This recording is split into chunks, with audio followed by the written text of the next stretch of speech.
দুই এক জায়গায় বিএনপিরা একটু সমস্যা করতেছে, আর যদি এরকম সামনে সমস্যা করে একদিন দেখবেন ওরাও নাই। হাসিনা তাও হেলিকপ্টারে পলাছে, এদের পলানোর মতন কোনো দেশই নাই। কোন কথা ঠিক কিনা? পাগলামি করো না। আজকে ফখরুল আলমগীর বলছে আল্লাহর কোরআনে নাকি রাজনীতি নাই, রাজনীতির সাথে নাকি ইসলামের সম্পর্ক নাই। শালা মুরতাদ, মুনাফিক, কাফের।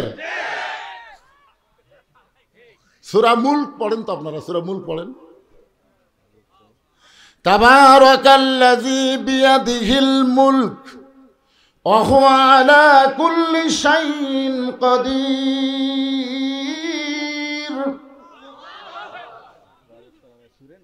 আবার হজ করবার গেলে ওরাই কিন্তু আবার তলবিয়া পড়ে, লব্বাইক আল্লাহুম্মা লব্বাইক লা শারীকা লাকা লব্বাইক ইন্নাল হামদা ওয়ান নি'মাতা লাকাওয়াল। এই লাকাওয়াল মুলক মানে কি? লাকাওয়াল মুলক লা শারীকা লাক। এরাতে হজ করবার দেওয়া করে স্বীকার করে আসলো রাজনীতির মধ্যে, রাজত্বের মধ্যে একমাত্র আল্লাহ ছাড়া অন্য কাউকে স্বীকার করি না। আর তোমরা বলতেছো ইসলামে নাকি রাজনীতি নাই, ইসলামে ফকরা নীতি নাই। ফকরা, আল্লাহর নীতি হলো রাজনীতি, আর মানুষের নীতি হলো ফকরা নীতি। আল্লাহ গানিয়ুন ওয়া আনতুমুল ফুকারা। আল্লাহ হলেন বাদশা, রাজা, আর আমরা হলাম ফকির। জোরে কোন কথা ঠিক কিনা? আমাদের নীতির নাম হলো ফকরা নীতি, আর আল্লাহর নীতি হলো রাজনীতি। হাঁসের মধ্যে যদি রাজহাঁস থাকে, পথের মধ্যে যদি রাজপথ থাকে, তাহলে নীতির মধ্যে রাজনীতি নাই। জোরে কোন আছে না নাই? হ্যাঁ, এই জন্য আমি আপনাদের সামনে ছোট্ট একটা সূরা বর্তমান সময়কে লক্ষ্য রেখে আলোচনা করব। সূরাটার নাম হলো আসর। জোরে বলেন, নাম কি? আসর মানে কি? সময়। আসর মানে সময়। এখন বর্তমান সময় বাংলাদেশের জন্য ভালো না খারাপ? খারাপ। ইউনুস নবীরে খাইল মাছেতে গিলিয়া, ফেরেশতা পাঠাইলেন আল্লাহ এসমে আজম দিয়া। দমে দমে সে হরদম পড়ে সে এসমে আজম, মাছেরই উদর হইতে বাঁচাইলা প্রাণ। সবাই বলেন আল্লাহু আল্লাহু, তুমি জাল্লে জালালুহু। শেষ করা তো যায় না গে তোমার গুণগান। আলহামদুলিল্লাহ। আল্লাহ সময়ের শপথ করতেছেন। সময় অত্যন্ত গুরুত্বপূর্ণ একটা বিষয়। আব্দুল আলিম বহু বছর আগে একটা গান গাইছে সময় নিয়া। মিশে মায়াই বন্দি থাইকা করলাম কত খেলা, পশ্চিমে তাকায়া দেখো তোমার ডুইবা গেছে বেলা। এক পলকের নাই ভরসা, এক পলকের নাই ভরসা, মিশে সকল আশা। কখন বুঝি দারুণ ঝড়ে ভাঙবে তোমার বাসা। এই বাসা মানে ঘর বাড়ি না। আমেরিকা কিন্তু আগুন দিয়ে জ্বলে ছাই হয়ে যাচ্ছে। আমেরিকা ইসরায়েলকে সহযোগিতা করবি, ফিলিস্তিনের মুসলমান বাচ্চাদের গায়ে তোরা আগুন ধরাবি। এখন মুসলমান মৌলবি করছে আজান দে, আজান দে রে। তোর কি ঈশ্বরের খবর কি? গতকাল দেখলাম কতগুলো ভাড়াটিয়া মুসলমানকে বলতেছে আজান দাও ভাই, তো আগুন নিবারের মধ্যে। আমেরিকা পাওয়ার তোদের হাতে নাই, পাওয়ার হলো আমার আল্লাহর হাতে। জোরে কোন কথা ঠিক? ছোট ছোট বাচ্চাদেরকে তোরা হত্যা করতেছিস। কি হচ্ছে রে বাবা?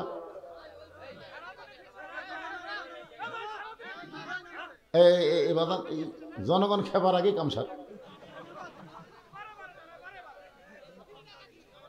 হ্যাঁ, একটু মনোযোগ দিয়ে শোনেন। সূরা আসর আল্লাহ বলতেছেন ইন্না মানে নিশ্চয়, ইনসান মানে মানুষ, লাফি মানে ভিতরে, খুসরুন মানে ক্ষতি। ইন্নাল ইনসানা লাফি খুসর, নিশ্চয়ই মানুষগুলো ক্ষতির ভিতরে। আমার সঙ্গে এ বাবা শোনেন, হইচই করে কাম হয়নি রে। যখন বিএনপি হইচই করলো, জামাত ইসলামও বহু হইচই করলো, কিন্তু কাম হয়নি। ছাত্র জনতা গোপনে কাম করলো। 6 তারিখে যাওয়ার কথা, 5 তারিখে কাম সারছে। তোরে কোন কথা ঠিক না? হইচই করে কাম হবে? কথা হচ্ছিল 6 তারিখ ঢাকা অ্যাটাক, 6 তারিখ হবি না, গোপনে 5 তারিখ মারা লাগবে। তোরে কোন কথা ঠিক না? হইচই করে কোনো সমাধান হবি না।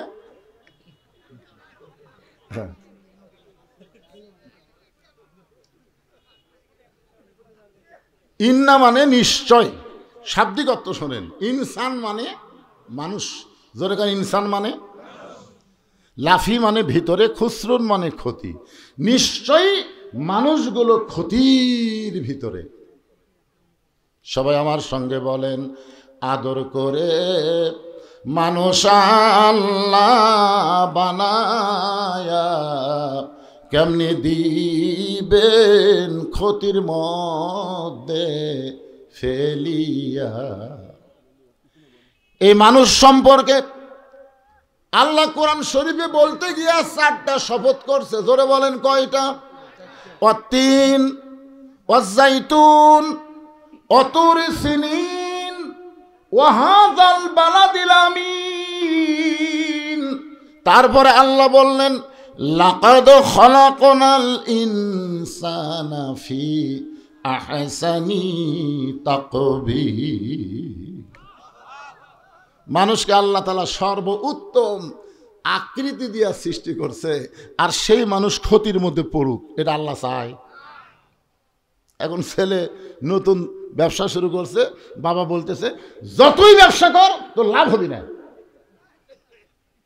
আরে ছেলে বলতেছে, বাবা যত মানুষ আমার দোকানে আসে সবাই বলে লাভ হবি, আর আপনি কোন লাভ হবি না? বাপ বলতেছে, ওরা তোদের ভালোবাসে, তোকে ভালোবাসা। যারা তোকে ভালোবাসে না তারা তোর ক্ষতি বোঝে না, কিন্তু আমি তোর ভালোবাসি বাজান। এই জন্য লাভের চাইতে ক্ষতি বেশি দেখতেছি।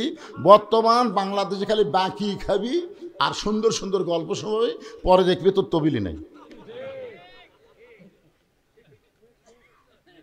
আল্লাহ বান্দাকে এত ভালোবাসে, মানুষকে এত ভালোবাসে, যার কারণে ক্ষতির কথা বলে আমাদেরকে সতর্ক করে দিচ্ছে। জোরে কোন কথা ঠিক কিনা? হ্যাঁ, আল্লাহ বললেন, ইল্লাল্লাযীনা আমানু ওয়া আমিলুস সলিহাতি ওয়া তাওয়াসাউ বিল হক ওয়া তাওয়াসাউ বিস সবর। এখানে 4টা বিষয়। জোরে কোন কয় বিষয়? 1 নম্বর বিষয় হলো ঈমান।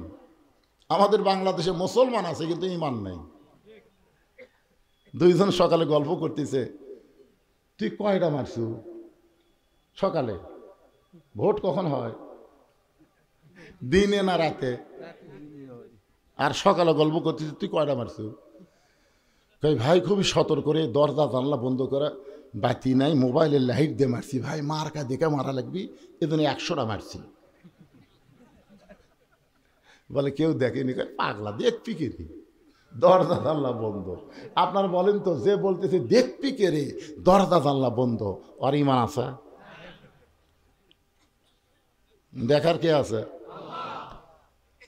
আর 2 কান্দের 2 ফেরেশতা বলতেছে, আল্লাহ ই যে একলা এক বাপের জন্ম হয়ে 100টা সিল মারল, আর রেজাল্ট কি?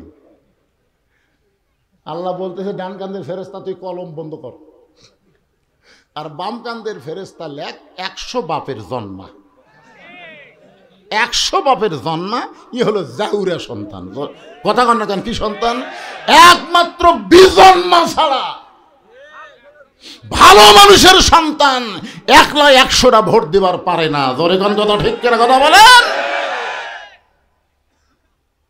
কি বুঝতেছেন?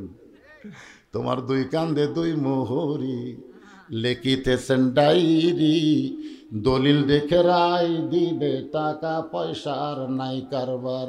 কিরামান কাতিবিনা ইয়ালামুনা মা তাফআলুন।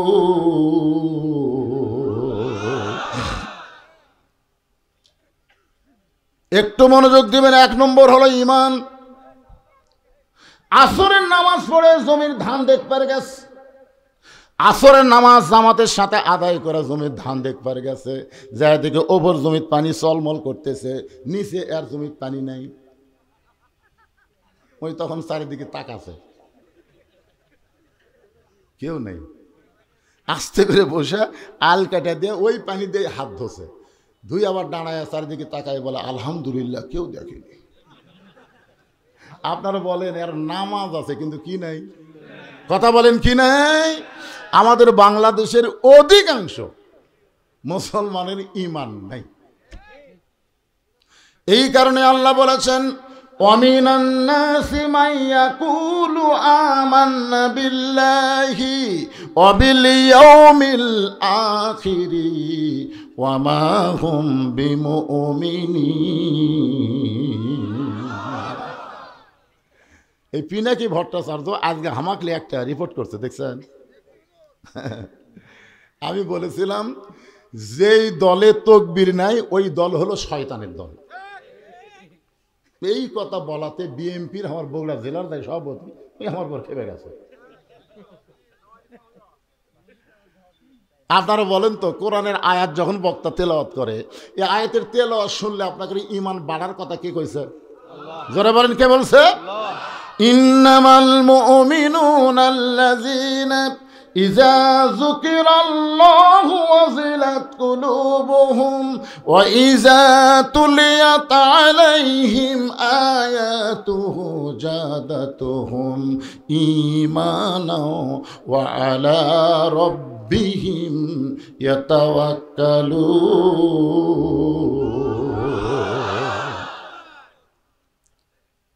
এই জন্য আল্লাহ 1 নম্বর ঈমান।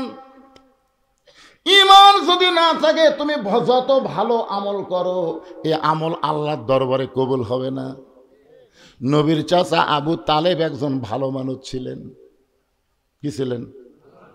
আল্লাহ নবী বলেছেন সাহাবীরা, আমি যখন মায়ের পেটে ছিলাম তখন আমি এতিম হয়ে গেছি, কিন্তু দুনিয়াতে আসার পরে আমি এতিম ছিলাম না। সাহাবীরা বললেন ইয়া রাসূলুল্লাহ, মায়ের পেটে থাকতে আপনি এতিম হয়ে গেলেন, কিন্তু দুনিয়াতে আসার পরে আপনি এতিম ছিলেন না, এটা কেমন কথা? রাসূল বললেন সাহাবীরা রে, ভাগ্যগুণে এমন একটা চাচা পাইছিলাম, যেই চাচার নাম হলো আবু তালেব। আমার এমন ভাবে লালন পালন করেছে, আমার যে বাবা নাই এটা কখনোই আমি বুঝতে পারিনি। শিশুকালে মইরা গেছে মা, গর্বে থাকতে মরছে পিতা, নবী চোখে দেখলেন না। কে করিবে লালন পালন, কে দিবে সান্ত্বনা, এই দুনিয়ার এতিম নবী ছিলেন একজনা। যিনি নবীকে বাবার দরদ দিয়ে লালন পালন করলেন, ওই মানুষটাও জাহান্নামে যাবে। কারণ কি? ঈমান নাই। জোরে কোন কি নাই?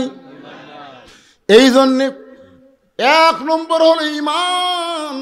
সাহাবীরা জিজ্ঞেস করলেন ইয়া রাসূলুল্লাহ মা হুয়াল ঈমান, ঈমানটা কি? এত গুরুত্বপূর্ণ বিষয় যেটা আল্লাহ 1 নম্বরে রাখছে। রাসূল বললেন ইকরার বিল লিসান, তাসদিক বিল জানান, আমল বিল আরকান। এরই নাম হলো ঈমান। জবানে বলতে হবে লা ইলাহা ইল্লাল্লাহ, শুধু জবানে বললে হবে না, কলিজার মধ্যে ঈমানের জায়গা দেওয়া লাগবে। জবানে তো 71 সালে অনেক হিন্দুরাও কলমা পড়ছে, কেবা মুরব্বীরা। আমার এলাকার এক হিন্দু আমাকে একদিন বলতেছে, দাদা মুসলমানের কলমার দাম আছে। তা আমি কইলাম আপনি হিন্দু হয়ে কলমার দাম কেমনে বুঝলেন? যুদ্ধের সময় বুঝেছি ভাই, এই কলমা হকের মুকুট জারি থাকার কারণে আর্মির গুলির থেকে আমরা বেঁচে গেছি। আমি বললাম দাদা, খালি মুখে কলেমা জারি রাখার কারণে আর্মির গুলি থেকে যদি বাইসা যান, এই কলেমা কলিজার মধ্যে জায়গা দেন, আল্লাহ জাহান্নামের আগুন থেকে আপনাকে বাঁচিয়ে দিবে। আজ থেকে 15-20 দিন আগে আমার এলাকার যত হিন্দু বুঝলেন, সমস্ত হিন্দু আমার মাদ্রাসা থাকছে। আমি তো ওয়াজ করে শুইছি, 11 সময় সেতুল পাহাড় বউ বলতেছে সব হিন্দু আছে। আমি চিন্তা করলাম হিন্দুর বিরুদ্ধে কোনো ওয়াজ করছি নাকি রে। আমি খুব চিন্তা ভাবনা করে নিচে এসে বললাম, দাদারা খবর কি? বলে, হুজুর আমরা আপনার দল কর্ম। আমি কইলাম, আপনারা হিন্দু, আমি কোরআনের দল করি। হুজুর কোরআনের দল করা ছাড়া কোনো উপায় নাই। আরে বাংলাদেশের হিন্দুরা দাড়ি পাল্লা ভোট দিবি, জোরে কথা বলেন। বুঝতে পারতেছেন না সামনের বাতাস? এমনি ওরা পাগলা হসে, কখন কি কয়। আজারি না মাজারি? আজারি কে তুই চিনিস না? হ্যাঁ, এই ফকুন্নির বাচ্চা, আজারি কে তুই চিনিস না? তোরা সমস্ত নেতা যত কর্মী সব নিয়ে একদিকে যা, আর আজারি একদিকে যাবে। তোর কর্মীগুলা লুকা লুকা আজারির কাছে যাবে। জোরে কোন কথা ঠিক কি না? আর নাম করার সময় ব্যঙ্গ করিস আজারি না মাজারি, পিঠন কাছে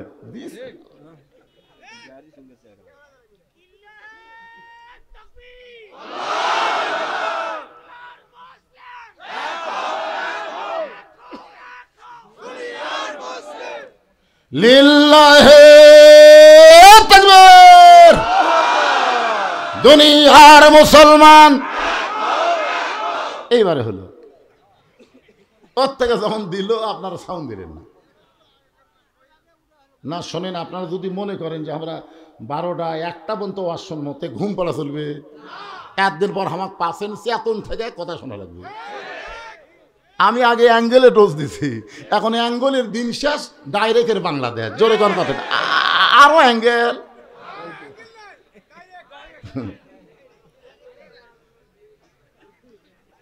তাহলে একটু মনোযোগ দিয়ে শোনা লাগবে।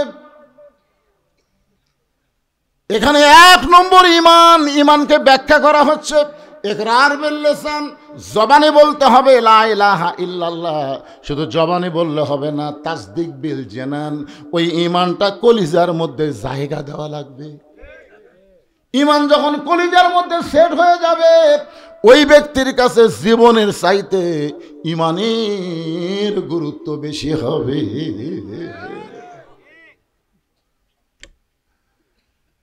উকিল এসে বলতেছে, স্যার স্যার আপনি একটা দলের আমির, আপনি যদি রাষ্ট্রপতির কাছে একটা দরখাস্ত লেখেন, আপনার ফাঁসির দণ্ড মওকুফ হতে পারে। ফাঁসির দণ্ড মওকুফ হতে পারে। তো আসামি মুচকি মুচকি হাসতেছে। উকিল বলে, স্যার হাসেন কেন? বলে, হাসার কারণ হলো আমি আমার জীবনে 3টা রাষ্ট্রপতি ক্ষমতার থাকা অবস্থায় মরা দেখছি। একটা হলো বঙ্গবন্ধু শেখ মুজিবুর রহমান, একটা হলো জিয়াউর রহমান, একটা হলো জিল্লুর রহমান। এই 3টাই কিন্তু রহমান। এই 3 জন রাষ্ট্রপতি ক্ষমতার থাকা অবস্থায় মারা গেছে। আল্লাহর বান্দা বলতেছে, নাম হলো মতিউর রহমান নিজামী হুজুর, বলতেছে যারা ক্ষমতা থাকতে নিজেরাই মরে যায়, কোন মুসলমান বাঁচার জন্যে তাদের কাছে দরখাস্ত লিখবে না। এই শিক্ষা পাইছি আমরা জাতির পিতার কাছে। জোরে কোন কথা ঠিক কি না? উকিল বলতেছে, তাহলে আপনার ফাঁসি হবে। মুচকি মুচকি হাসি আর বলে, তুমি বলতেছো ফাঁসি, কিন্তু আমার আল্লাহ বলতেছে আমার মৃত্যুই হবে না। ওয়ালা তাকুলু লিমান ইউকতালু ফি সাবিলিল্লাহি আমওয়াতুন বাল আহইয়াউ ওয়ালাকিন লা তাশউরুন।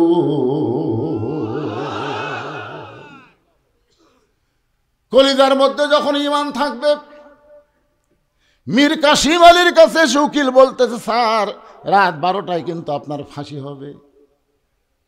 মুচকি মুচকি হাসি আর বলে, এখন কয়টা বাজে? বলে 9:30। আলহামদুলিল্লাহ, 2.5 ঘন্টা এখন আছে। উকিল কয়, কে রে, রাত 12টায় ফাঁসি হবি, মাত্র 2.5 ঘন্টা, তাও কে আলহামদুলিল্লাহ। বলতেছে, ভাই আমি একটু ঘুম পাড়ি, 2.5 ঘন্টা বসে থেকে কি হবি, আমি একটু ঘুম পাড়ি, ঘন্টা 2 পরে আমাকে ডাক দিও। তো চিন্তা করে দেখেন, যার 12টা ফাঁসি হবি, তাই ঘুম পাড়বি, ঘন্টা 2 পরে আমাকে ডাক দিও। উকিল মনে করতে ফাঁসির চিন্তা পাগলা হয়ে গেছে। আসলে যারা প্রকৃত কলিজার মধ্যে ইমানের জায়গা দিছে তারা ফাঁসির চিন্তা করে না, মরার চিন্তা করে না, তারা চিন্তা করে ইমানটা যেন রক্ষা হয়। জোরে কর কথা ঠিক কি না? উকিল চলে গেল, 2 ঘন্টা পরে সে দেখে ফাঁসির কন্ডেম সেলের মধ্যে মীর কাসেম আলী নাক ডাইকা ডাইকা ঘুম পাড়তেছে।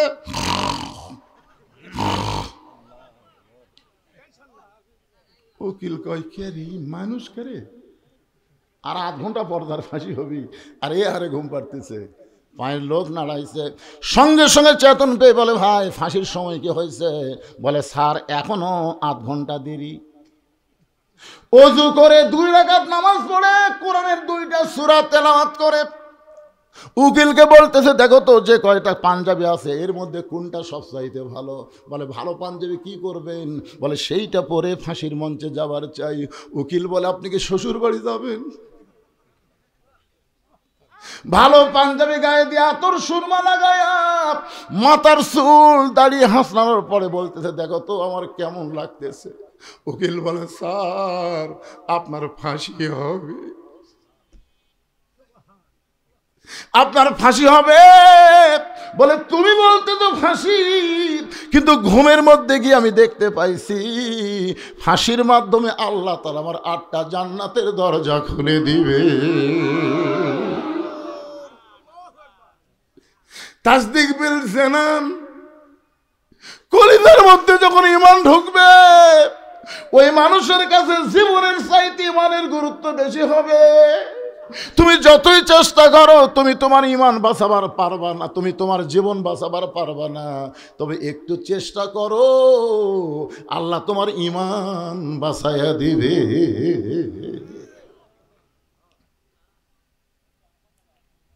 তাসদিক বিল জানানের পরে বলা হচ্ছে আমল বিল আরকান, ঈমান অনুযায়ী আমল করা লাগবে। সূরা আসরের 2 নম্বর বিষয় হলো আমিলুস সালিহা, নেক আমল করা লাগবে। আপনাদের কাছে আমার প্রশ্ন হলো ঈমানকে রক্ষা করতে গেলে পৃথিবীতে যত আমল মুসলমানের আছে তার মধ্যে 1 নম্বর আমলের নাম কি? ঈমানকে রক্ষা করবার গেলে যত আমল আছে তার মধ্যে 1 নম্বরের নাম কি? কোনো হাদিসে নাই যে রোজা না করলে বেঈমান হবে, হজ না করলে বেঈমান হবে, যাকাত না দিলে বেঈমান হবে, এটা কোনো হাদিসে নাই। কিন্তু বহু হাদিসে বলা হয়েছে লা সালাতা লা ঈমানা, যার নামাজ নাই তার ঈমান নেই। লা সালাতা লা দীনা, যার নামাজ নাই তার কোনো ধর্মই নেই। বাইনাল আবদি ওয়াল কুফরি তারকুস সালাত, বান্দার কাফেরের মধ্যে পৃথক করার জিনিসটার নামই হলো নামাজ। মান তারাকা সালাত মুতাম্মিদান ফাকাত কাফারা, ইচ্ছা করে একটা ওয়াক্ত নামাজ বাদ দিল আল্লাহর সঙ্গে কুফরি করলো। আপনারা বলেন তো বাংলাদেশে আমি 42 বছর ধরে ওয়াজ করতেছি, এই নামাজের ওয়াজ, আরো কত আলেম এই নামাজের ওয়াজ করলো, কিন্তু এখন পর্যন্ত মানুষ তো নামাজ ধরলো না। নবুয়তের 10ম বৎসরে নবীকে আল্লাহ 5 ওয়াক্ত নামাজ দিল। এরপরও নবী মক্কা ছিল 3 বছর। মক্কা 3 বছরে নবী বললেন আল্লাহ আপনি যেখানেই নামাজের কথা বলেছেন কোরআনের শুরুতেই আল্লাহ বলেছে আল্লাযীনা ইউমিনুনা বিল গায়বি ওয়া ইউকিমুনাস সালাত। এই শুরু হলো, এখান থেকে আরো 81 বার আল্লাহ কোরআনে বলেছে নামাজ কায়েম করো। তা আমি তো নামাজ পাইলাম নবুয়তের 10ম বৎসরে, এখন 13 বছর চলতেছে। এই 3 বছরে গোপনে গোপনে আমরা নামাজ পড়লাম, কিন্তু নামাজ তো কায়েম করা যাচ্ছে না। আল্লাহ বলতে হাবিব মক্কাতে নামাজ কায়েম করা কঠিন, কারণ মক্কার ইমাম হলেন আপনি আর নেতা হলো আবু জেহেল। যেটি ভালো মানুষ ইমাম হবে, খারাপ মানুষ নেতা হবে, সেখানে নামাজ কায়েম হবে না। আজকে আমাদের বাংলাদেশের মসজিদের ইমামগুলো সব ভালো, কিন্তু সমাজের নেতাগুলো সব শালা খারাপ। কথা বলেন ঠিক কি না? যার কারণে নামাজ মাঝে মধ্যে পড়তেছে কিন্তু নামাজ কায়েম হচ্ছে না। তো রাসূল বললেন তাহলে আপনি যে 82 বার নামাজ কায়েমের কথা বললেন, নামাজ কায়েম কবে হবে? আল্লাহ বললেন আপনাকে হিজরত করে মদিনা যাওয়া লাগবে, যেখানে আপনি ইমাম হবেন, আপনি নেতা হবেন।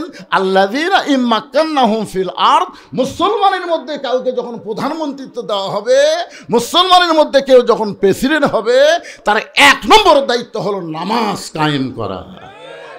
এখন আপনারা বলেন তো আগামীতে কোন দল ক্ষমতাত গেলে নামাজ কায়েমের আন্দোলন করবে? যে শালারা বলতেছে ইসলামের রাজনীতি নেই। হায় হায় রে,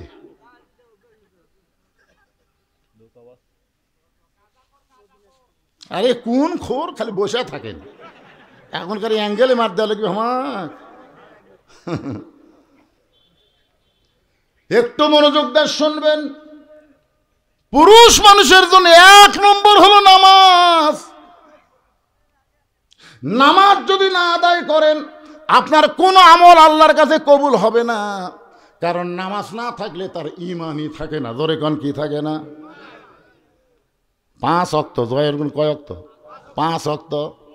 এই লাইলাতুল মেরাজে আল্লাহ তার নবীকে 5 ওয়াক্ত নামাজ দিয়েছেন।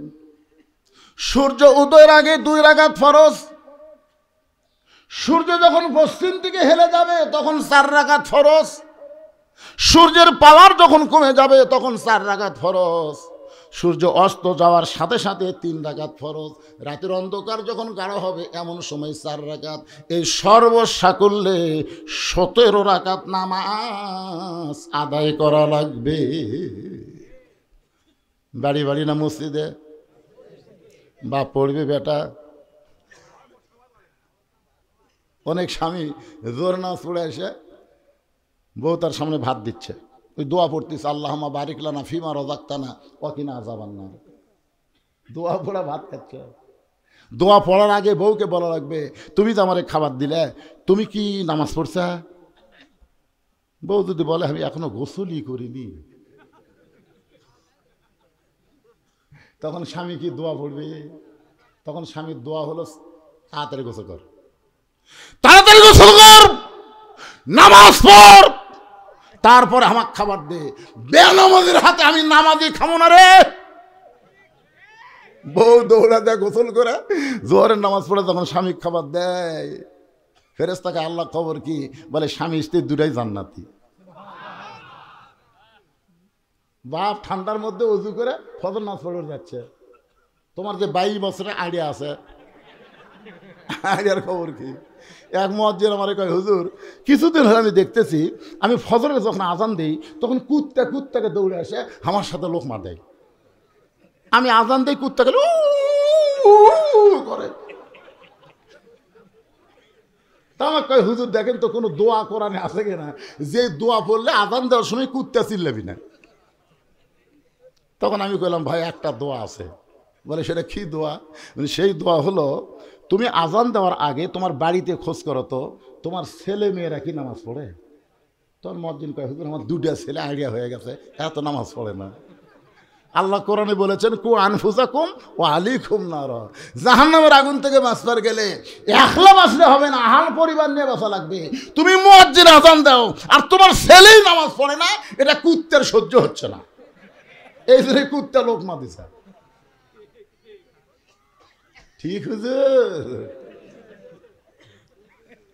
পুরুষ মানুষের জন্য 1 নম্বর হলো নামাজ। আমার মা বোনেরা যারা পর্দায় আছেন তাদের জন্য 1 নম্বর কিন্তু নামাজ না। ওয়া আমিলুস সলিহাত থেকে আমি কথা বলছি, সূরা আসরের 2 নম্বর বিষয়। মেয়ে মানুষের জন্য 1 নম্বর হলো পর্দা। জোরে বলেন, মেয়েদের 1 নম্বর নাম কি? আরো জোরে, জোরসে বলুন। ওয়াজ দিয়ে হবে। আমি যতই ওয়াজ করি, আমার ওয়াজ দিয়ে আপনার বউ পর্দা করবে না।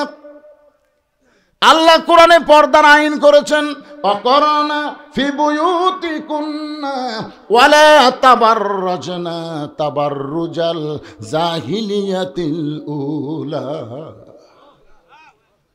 ঘরের মধ্যে পাতিলে শুটকি মাছ রাখছে। ঘরের মধ্যে পাতিলে কি মাছ? আচ্ছা আপনার বলেন তো, বিড়ালক দাওয়াত দেওয়া লাগবে? বিড়াল বিনা দাওয়াতে শুটকির গন্ধে ঘরের কাছে আসে থেকে দরজা খোলা। বিড়াল তো বুঝতেছেন, দরজা খোলা পায় খাটের তলে দেখে পাতিলের মধ্যে শুটকি, ঢাকনা নেই। আপনারা বলেন তো, বিড়াল কি বিসমিল্লাহ করার টাইম পাবে? বিসমিল্লাহ ছাড়াই তখন বিড়াল খাওয়া শুরু করছে, শুটকির মালিক খসর খসর শব্দ পাই, কে রে, কে খাই রে? আশা থেকে বিড়াল, আয় আয় আয় আয়, আমার 200 টাকা কেজি শুটকি বিড়াল খায়। খপ করে বিড়াল ধরছে, এই বিড়াল, পুনরায় যদি শুটকি খাস তো 20টা বেত মারমো। বিড়ালকে 20টা বেতের আইন দিয়ে বিড়ালকে সাইলা দিছে, কিন্তু ঘরের দরজা জানলা আগের মতোই খোলা রাখছে। আপনি যতই ধর্ষণের আইন করেন, আপনি যতই অ্যাসিড মারার আইন করেন, কোন আইন দিয়ে নারী নিরাপত্তা দেওয়া যাবে না। শুটকির হাত থেকে যদি, বিড়ালের হাত থেকে যদি শুটকি বাঁচাবার চান, তাহলে ঘরের দরজা বন্ধ করা লাগবে, পাতিলের উপর ঢাকনা দেওয়া লাগবে। বিড়ালের বাপেরও ক্ষমতা নাই যে শুটকির কাছে আসতে পারে। আমার মা বোনদের জন্য বলতেছি, মা, মেয়েদের 1 নম্বর আমল হলো পর্দা। এই পর্দাটা কেমন আমল একটু বোঝানোর জন্য আপনাদের বলতেছি। গভীর রাত্রে নবীর মেয়ে ফাতেমা হযরত আলীর বুকের মধ্যে মাথা রেখে কাঁদতেছে। আলী বলতেছে, ফাতেমা, এই গভীর রাত্রে আমার বুকে মাথা রেখে তোমার কান্দার কারণ কি?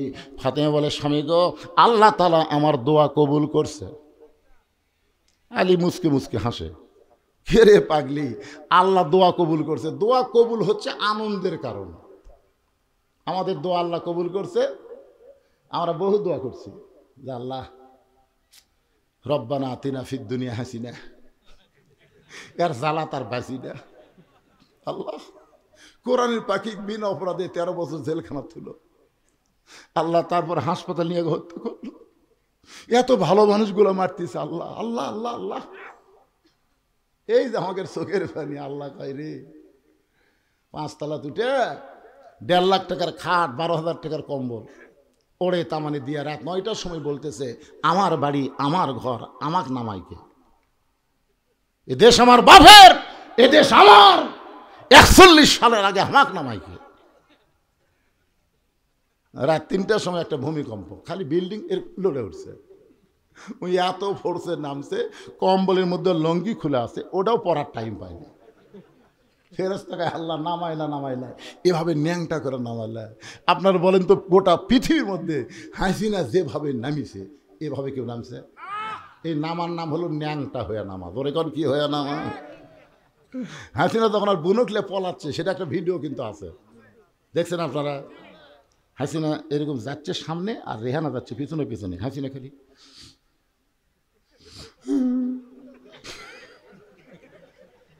চলতে পথে 2 দিন থামিলাম, যাবার কালে এক সামসারও দেখা না পাইল। এই সবাই আমার সঙ্গে বলেন না কেন? চলতে পথে 2 দিন থামিলাম, যাবার কালে এক সামসারও দেখা না পাইলাম। ওই মাথা ভাঙ্গা উবাইদুল কাদের কখন পলাইছে, শামীম ওসমান কখন পলাছে রে? আয় আয়, যারা মাইক পালি কই খেলা হবে, খেলা হবে। বাজান একটু মনোযোগ দিয়ে শুনবেন, ক্ষমতার মালিক হচ্ছে আল্লাহ। আল্লাহ যদি চায়, চোখের পানির দাম আছে না নাই? এজোর এখানে আছে না নাই? আলী বলতেছেন, ফাতেমা, আল্লাহ তোমার কি দোয়া কবুল করেছে যে দোয়া কবুলের কারণে তুমি কাঁদতেছ?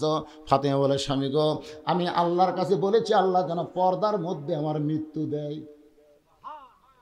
আলী মুসকে মুসকে হাসার কয়, তুমি সারা জীবন পর্দা মেনেই চলেছো, পর্দার মধ্যে তোমার মৃত্যু হবে না তো কার হবে? বাংলাদেশে যারা পর্দা মানে না, তারাই মরার পর যে পর্দা 5 কাপড় দেয়, 5 কাপড় দিয়ে খাট নিয়ে আবার চাদর দিয়ে ঢেকাত হয়। ফেরেশতা বলে, আল্লাহ, এই মেয়ে মানুষ গোটা কি পাড়ার নাম এটা? বর্ষা, পশ্চিম পাড়া। এই মেয়ে মানুষ গোটাল পাড়া ঘুরিছে, পাড়ার সব লোক সবাই চেনে। তো মরার পরে 5 কাপড় দিয়ে খাট নিয়ে আবার চাদর দিয়ে ঢাকছে, কারণ কি? আল্লাহ বলতেছে, ওই দেশের নাম বাংলাদেশ রে, ওই দেশত বাঁচতে পর্দা মানে না রে, কিন্তু মরার পরে মানে।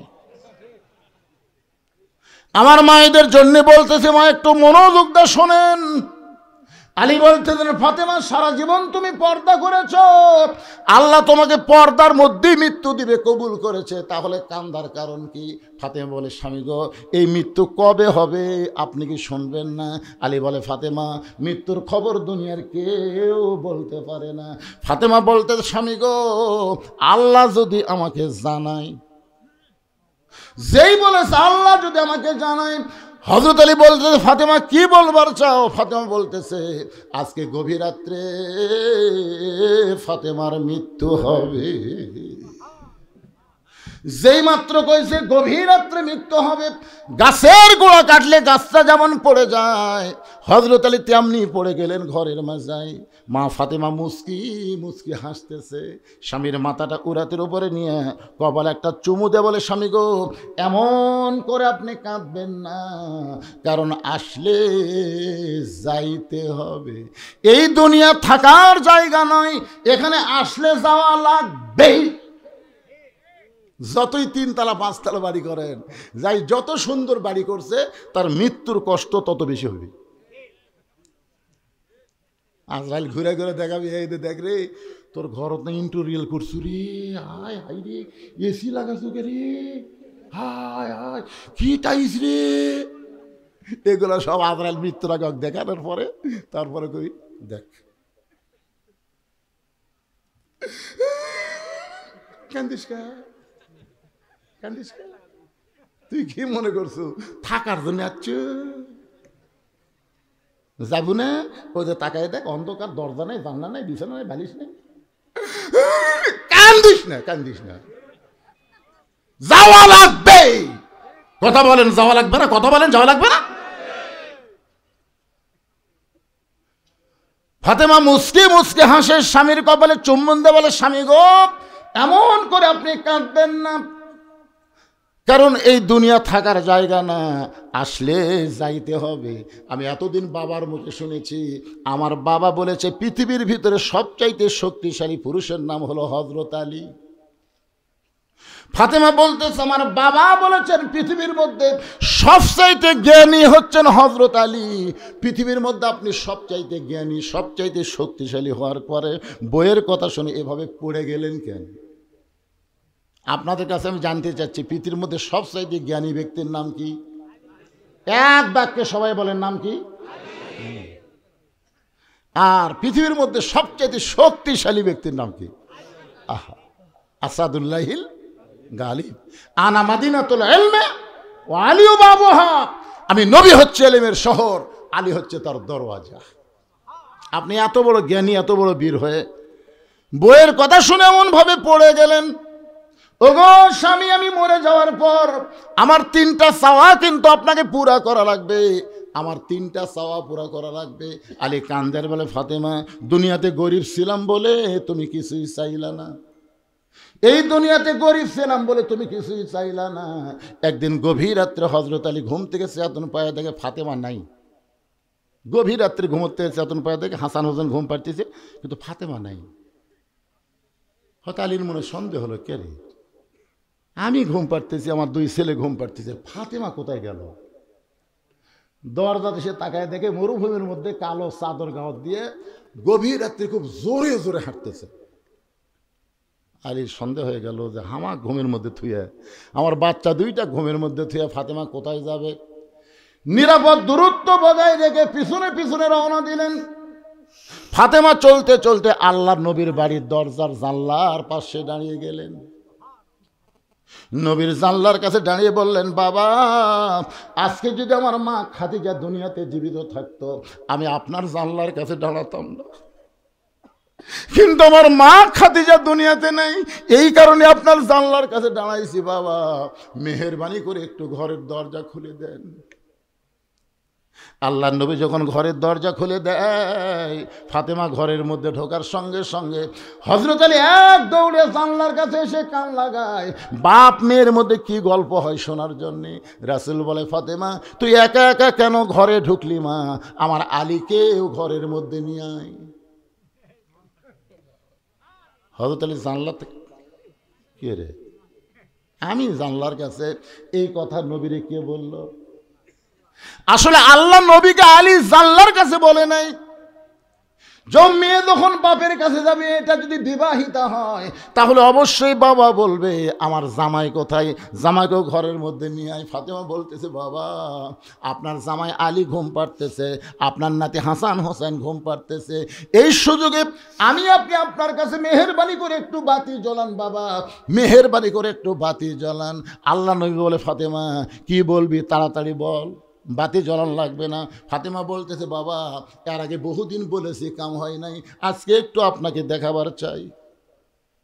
নবী সেই মাত্র ঘরে বাতি জ্বলাইছে, সঙ্গে সঙ্গে ফাতেমা মাটির দিকে তাকাইয়া, নিজে মাটির দিকে তাকায় দুইটা হাত বাবার দিকে মেলে ধরেছে।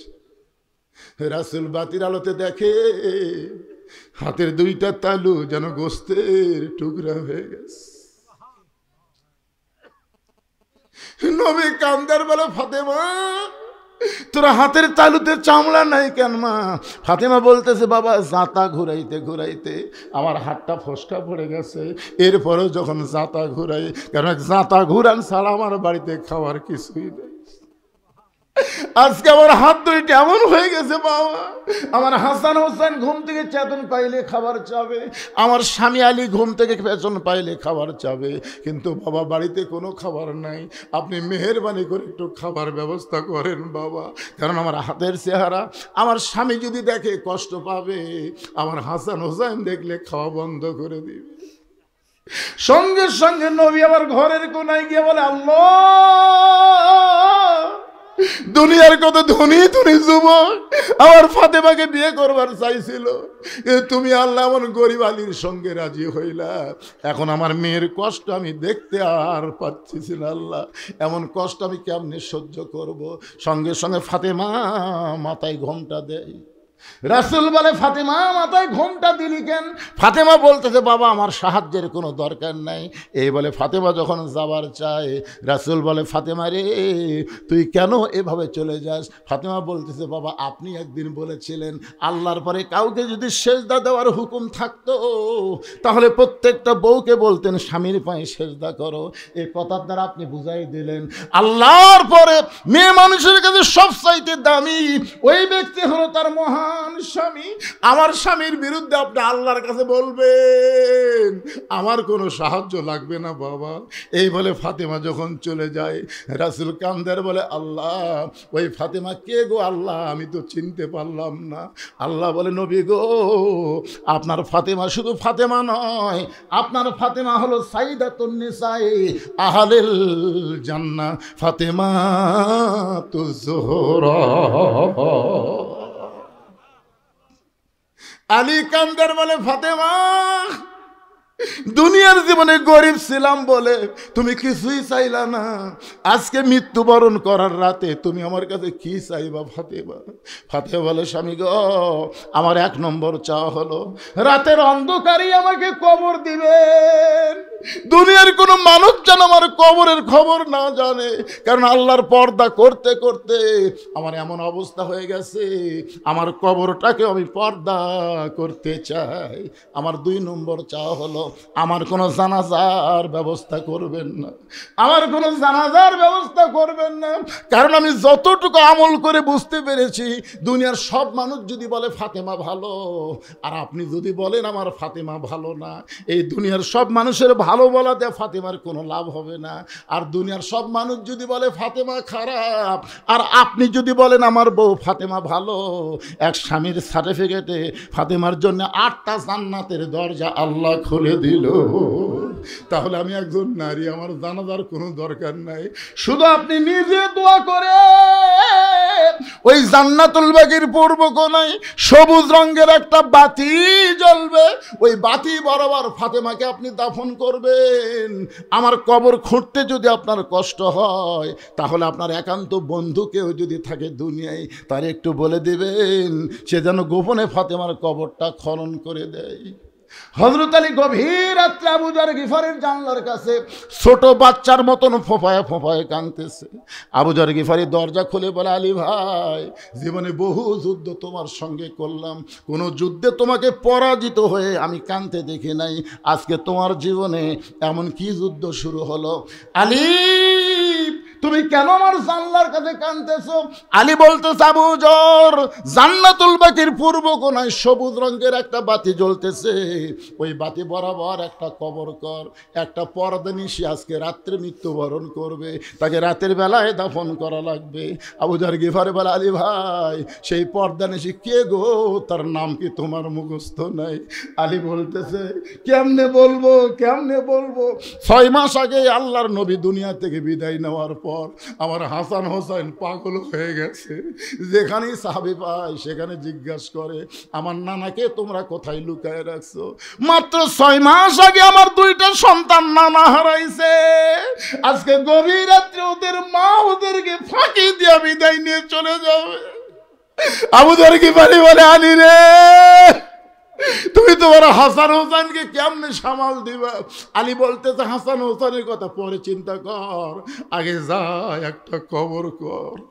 আবু যর গিফারি কোদাল নিয়ে ওই জান্নাতুল বাকির পূর্ব কোণায় গিয়া দেখে সবুজ রঙের একটা বাতি জ্বলতেছে, যেই বাতির কোনো তার নাই, বাতির কোনো সুইচ নাই, বিনা তারে বিনা সুইচ আমার আল্লাহ তাআলা অটোমেটিক জ্বলায়া দিছে।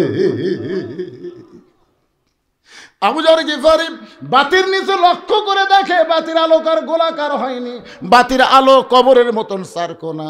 ওই আলোর মধ্যে কোদাল দিয়ে কবর খুঁড়তেছে, খুঁড়তে খুঁড়তে এক সময় বলে, কবর, তুই কি জানিস রে কবর, এই গভীর রাত্রে কবর খুঁড়তেছি, তোর মধ্যে কাকে দাফন করা হবে?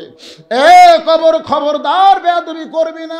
আল্লাহ নবীর মেয়ে হওয়ার পরেও নবী তাকে মায়ের সম্মান দিয়েছে, সেই ফাতেমাকে আজকে রাত্রেবেলা দাফন করা হবে। কোদাল দিয়ে কবর খুঁড়তে খুঁড়তে এক সময় বলে, কবর রে, খবরদার বেয়াদবি করিস না, তোর মধ্যে এমন একজন মাকে রাখা হবে যার 2টা সন্তান জান্নাতি যুবকদের সর্দার হবে। কবর, খবরদার বেয়াদবি করতে পারবি না। কোদাল দিয়ে কবর খুঁড়তে খুঁড়তে আবু যর গিফারি বলে, কবর, তোর মধ্যে আজকে এমন একজন বিবিকে রাখা হবে যার স্বামী হলো আসাদুল্লাহিল গালিব, খবরদার কবর বেয়াদবি করিস না। এই বলে আবার যখন কোদাল মারতে চাই, এমন সময় কবরের ভিতর থেকে একটা আওয়াজ আসতেছে।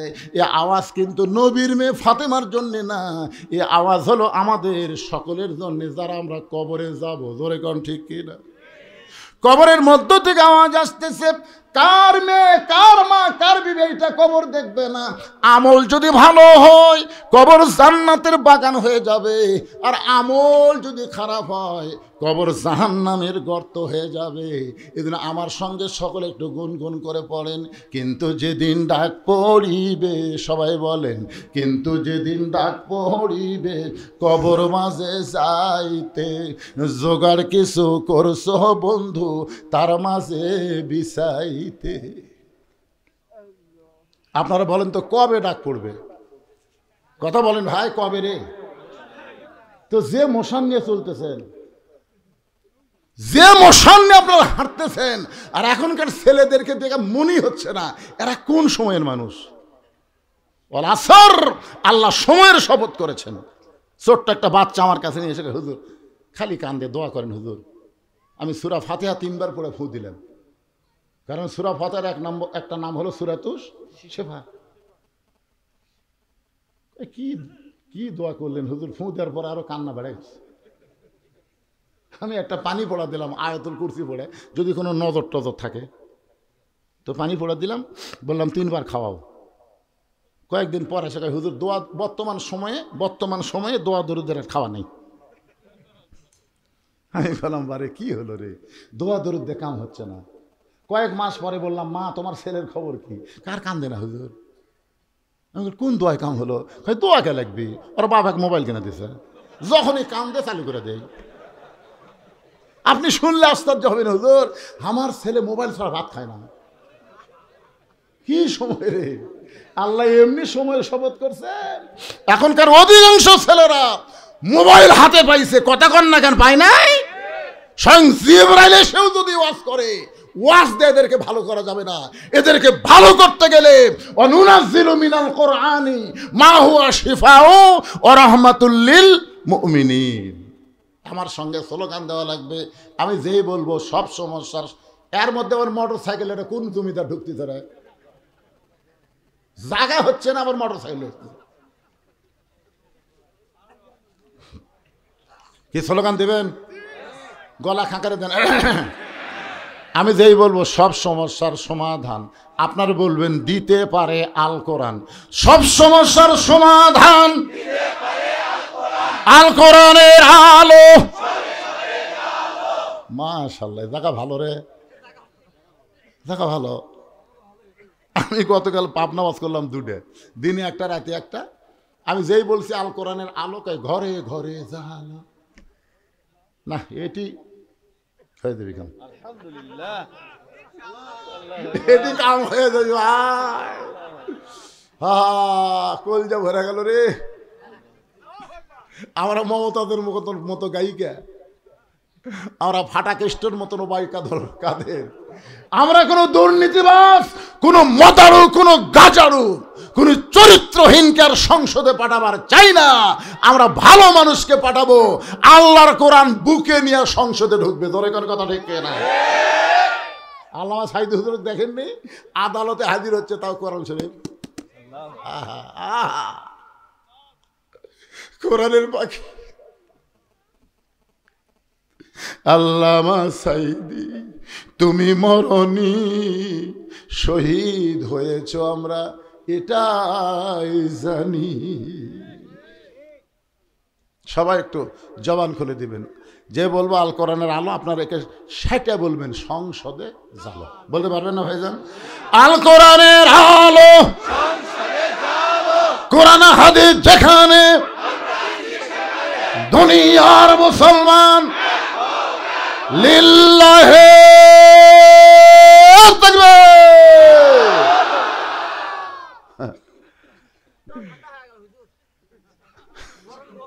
গরম হলো, এর উল্টে করছে।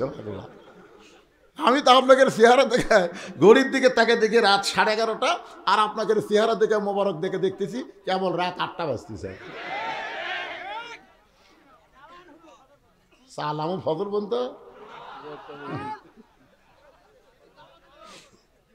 ভাই, যাবি না? সেটা না, প্রথম আদায় করবার করলে মানে ভুলে গেছে, আমার কথা ভুলে গেছে। আসলে আমি এই টাইমে আদায় করবার চাইছিলাম, এই টাইমে যে কবরে, কিন্তু যেদিন ডাক পড়বে কবরের মাঝে যাইতে জোগাড় কিছু করছে বন্ধু, তার মাঝে বিছাইতে।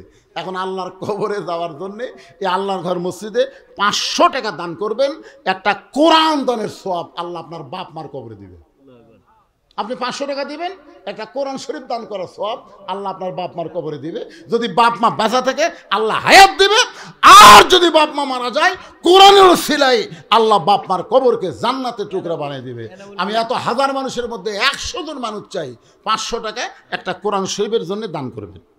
500 টাকা দান করা মানে একটা কোরআন শরীফ দান করার সওয়াব পাবেন।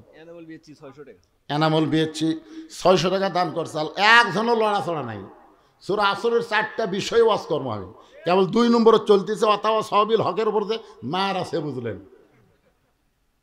আজিজুল হক, মামুনুল হক, কুলজাল হক, আজাকল হক, সেই মার হবে। তারপরে লাস্ট হবে অথবা সবের সবর। আমরা ধৈর্য লে বাড়ির যাবো, আপাতত মারামারি করবো না, কিন্তু বেশি যদি খেলা হবি কয় আমরাও খেলা পারবো না। কি কন? হ্যাঁ, এই 100 জন এতগুলো মানুষের মধ্যে বাপ মা মারা গেছে, কোরআন শরীফ বাবদ আল্লাহর ঘর মসজিদে 500 টাকা দান করে পারবেন না? ওই এখন নাই, তাহলে এগুলা লেখা লাগবে বাদান। যারা বলতেছে নাই, এগুলা লেখা লাগবে। আল্লাহ তোমার একজন বান্দা কোরআন শরীফ বাবদ 500 দান করেছে, 100 একটা পাওয়া গেল। 600-এর মধ্যে 100 দান আর 500 হলো কোরআন। আল্লাহ আর একজন আল্লাহর বান্দা কোরআন শরীফ বাবদ 500 টাকা দান করছে, আল্লাহ দানকে কবুল করেন। মিসবাউল আল্লাহ 2টা কোরআন শরীফ বাবদ 1000 টাকা দান করেছে, আল্লাহ তার দানকে কবুল করেন। আল্লাহ নেক নিয়ত নেক আশা পরাক আল্লাহুম্মা আমিন। ভাইজান যার কাছে টাকা আছে তার কাছে দাবি আছে, টাকা পকেট থেকে যদি কোরআন শরীফ না দেন, কোরআন শরীফ তো কিনবার দেওয়া লাগতেছে না, একটা কোরআন বাবদ 500 টাকা দেবেন। আল্লাহ তোমার আরেকজন বান্দা কোরআন বাবদ 500 টাকা দান করেছে, আল্লাহ দানকে কবুল করেন। নাম হলো মফিদুল ইসলাম, 100 টাকা দান করেছে। আপনি যদি 500-র নিচে দেন সেটা হবে দান, আর 500 দিলে একটা কোরআন। আল্লাহ তোমার আরেকজন বান্দা কোরআন শরীফ বাবদ 500 টাকা দান করেছে, আল্লাহ দানকে কবুল করেন। আল্লাহ তোমার একজন বান্দা নাম হলো ইনামুল 1 মণ আলু নগদ 100 টাকা দান করেছে আল্লাহর ঘরের জন্য। আল্লাহ এখন যদি মনে করেন যে হুজুর আর ওয়াজ করবি না, তাহলে এটা আপনাকে মিথ্যা মনে করা হবে। 10 মিনিট আল্লাহর ঘরের জন্য যদি আদায় করি, সমস্যা হবে আপনাকে? উঠে দরজার দিকে কারা যাচ্ছে?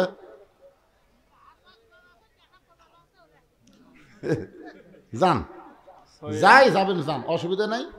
ধানের মধ্যে চিটা বাতান থাকে ভাই, বাতাস দিলে উড়ে যাবি রে, যাবে না? আদায় করা মানে বাতাস দেওয়া। এর মধ্যে যারা চিটা বাতান আছে এখন আর থাকতে পারবি না, উড়ে চলে যাবি। হ্যাঁ, আল্লাহ তোমার একজন বান্দা 100 টাকা দান করেছে, আল্লাহ দানকে কবুল করেন। আল্লাহুম্মা আমিন। কে? শফিকুল, জামাত ইসলামের সেক্রেটারি, নগদে 15,000 টাকা 1500 টাকা দান করেছে, আর বাকি হলো 500, মোট 2000 টাকা দান করেছে। আল্লাহ দানকে কবুল করেন। আল্লাহুম্মা আমিন। আল্লাহর আরেকজন বান্দা কোরআন শরীফ বাবদ 500 টাকা দান করছে, আল্লাহ দানকে কবুল করেন। আল্লাহ আহমদ আলী 2টা কোরআন শরীফ বাবদ নগদে 1000 টাকা দান করেছে, আল্লাহ দানকে কবুল করেন। আল্লাহুম্মা আমিন। নাম হলো মহসিন, কোরআন শরীফ বাবদ 500 টাকা দান করলো, আল্লাহ মহসিনের দানকে আল্লাহ আপনি কবুল করেন। এই ফাঁকে একজন 100 আর একজন 200 টাকা দান করেছে, আল্লাহ কবুল করেন। ইসমাইল হোসেন 1 মণ আলু দান করেছে, আল্লাহ ইসমাইলের দানকে আল্লাহ আপনি কবুল করেন। হেলাল সরকার 1 মণ আলু দান করেছে, আল্লাহ হেলালের দান কবুল করেন। নাম হলো শাহরুল ইসলাম 1 মণ আলু দান করেছে, আল্লাহ শাহরুলের দান কবুল করেন। দেলোয়ার কোরআন শরীফ বাবদ 500 টাকা দান করেছে, আল্লাহ দানকে কবুল করেন। শোনেন, আল্লাহর ঘরের জন্য আদায় হচ্ছে। এই সময় যারা অজাতা উঠে যাচ্ছেন, অজাতা, আপনারা কি আল্লাহর ঘরে শত্রু? কারণ আপনারা কি আল্লাহর ঘরে শত্রু? ফালিয়াবুদু রাব্বা হাযাল বাইত আল্লাযী আতামাহুম মিন জু'ইন ওয়া আমানাহুম মিন খাউফ। আল্লাহ বলেছেন এই ঘরের মালিকের গোলামি করো, আমি 2টা পুরস্কার নগদানগদি দিব। 1 নম্বর পুরস্কার হলো রেজেকের কোনো পেরেশানি থাকবে না। 2 নম্বর পুরস্কার হলো ভারত যতই হুমকি দেখ, মানুষের অন্তরে, মুসলমানের অন্তরে কারো ভয় থাকবে না। জোরে কার সুবহানাল্লাহ। তাহলে সেই ঘরের জন্য 5টা মিনিট যদি আদায় করি, এই 2টা কেড়ে, এই মাঝখানে 2টা হাঁটতেছে, 2টা কেড়ে না কিসের আদায় করি?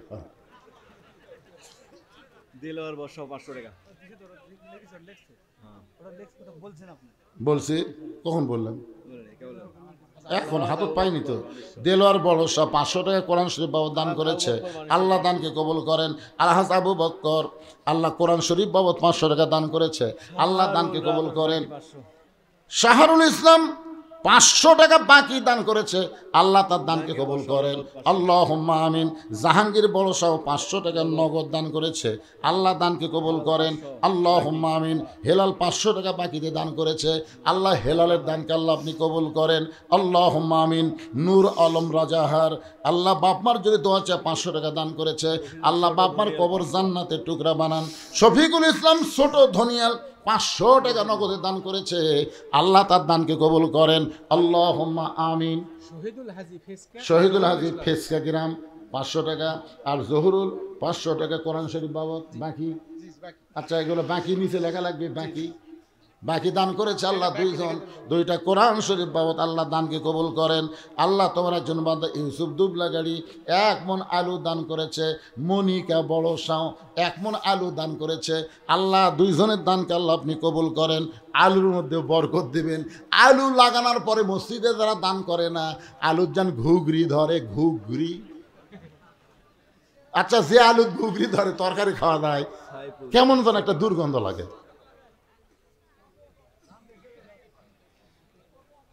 থাক, হয়ে গেছে না?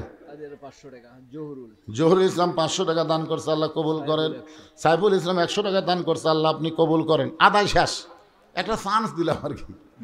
মাশাআল্লাহ। এই মসজিদের সভাপতি কি? আপনাকে এই মসজিদ কমিটির সভাপতি, মসজিদ কমিটির সভাপতি আলহাজ সাইদ আলী দাদা নিচে বসে আছে। কে দাদা? আলহাজ সাইদ আলী দাদা কোথায় দাদা কুটিরা?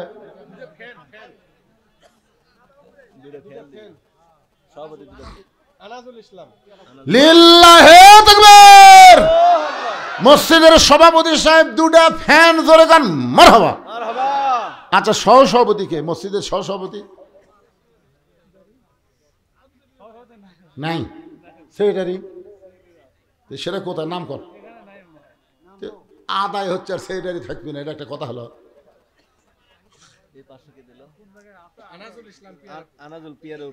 পিয়ারাপুরি 500 টাকা আনাজুল ইসলাম দান করেছে। কোরআন শরীফ বাবদ আল্লাহ দান কবুল করেন, আল্লাহুম্মা আমিন। নজরুল বড়সাও থেকে কোরআন বাবদ 500 টাকা দান করেছে, আল্লাহ দানকে কবুল করেন। সকলে বলে আল্লাহুম্মা আমিন। ভাইজান যারা দাঁড়াইছেন এখন বসেন, আবার আলোচনা শুরু হবে ইনশাআল্লাহ। ইখলাসের আব্বা বাবার রুহের মাগফিরাতের জন্য 500 টাকা কোরআন শরীফ বাবদ দান করেছে। আল্লাহ বাবার কবরকে জান্নাতের টুকরা বানায় দেন। মাশাআল্লাহ। জালাল শেখ বড়সাও 500 টাকা নগদ 5 মণ আলু দান করেছে আল্লাহর ঘরে, আল্লাহ দানকে কবুল করেন, আল্লাহুম্মা আমিন। নাম হলো আল্লাহর বান্দা শাহাদুল ইসলাম, 20 কেজি আলু দান করেছে, আল্লাহ কবুল করেন। আচ্ছা, আমি যখন ওয়াজ করতেছিলাম তখন কেউ দান করেনি? বিপদ তো পারে, আপনার ওয়াজ চলতে থাকবে, এদিকে ফাঁকে ফাঁকে দান করবেন। মজে গেছে এখন দানের কথাই ভুলে গেছে।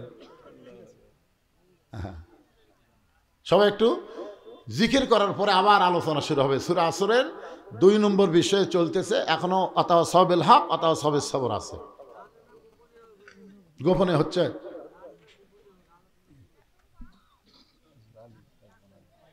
সাইফুল ইসলাম 1 মণ আলু দান করেছে, আল্লাহ সাইফুলের দানকে কবুল করে। একটু জিকির করেন, লা ইলাহা ইল্লাল্লাহ, লা ইলাহা ইল্লাল্লাহ,